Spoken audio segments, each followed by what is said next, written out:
Blockbuster ছবি রাঙ্গাস্থলামের সেই কালজয়ী জুটির স্মৃতি আবারও নতুন করে ভাসিয়ে তুলল আবেগের ঢেউ। চিট্টিবাবু ও রামালক্ষ্মীর পর্দার রসায়নের মতোই বাস্তব জীবনে এবার সামান্থা রুদ্রপ্রভুর পাশে দাঁড়িয়ে তার অভিনয় ও মানসিক শক্তির ভূয়সী প্রশংসা করলেন রামচরণ।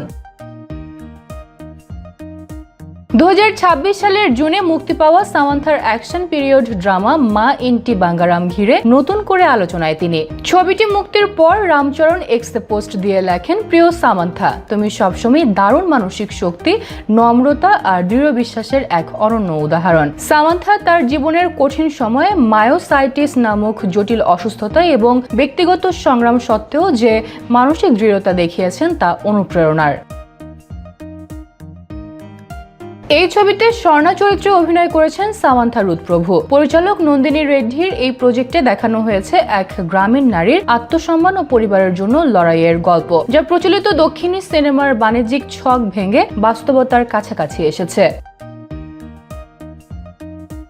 প্রচারণা পর্বে সামান্থা নিজেই জানিয়েছেন, অনেক অ্যাকশন দৃশ্যে তিনি কোনো বডি ডাবল ব্যবহার করেননি এবং শুটিং এর সময় বাস্তব আঘাতও পেয়েছেন। এই বাস্তবধর্মী উপস্থাপনাই দর্শকদের মধ্যে বাড়তি আগ্রহ তৈরি করেছে।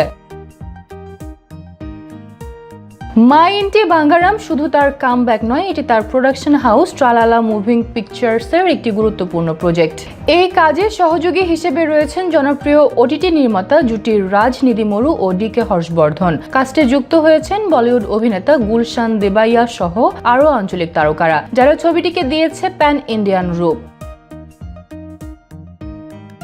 বক্স অফিসের প্রাথমিক ইঙ্গিত অনুযায়ী অন্ধ্রপ্রদেশ, তেলেঙ্গানা এবং ওভারসিজ মার্কেটে ছবিটি শক্তিশালী ওপেনিং পেয়েছে। সামান্থার এই লড়াই, সাহস এবং বাস্তবধর্মী পারফরমেন্স তাকে আবারও দক্ষিণী সিনেমার নারী নির্ভর গল্প বলার নতুন প্রতীক হিসেবে প্রতিষ্ঠিত করছে।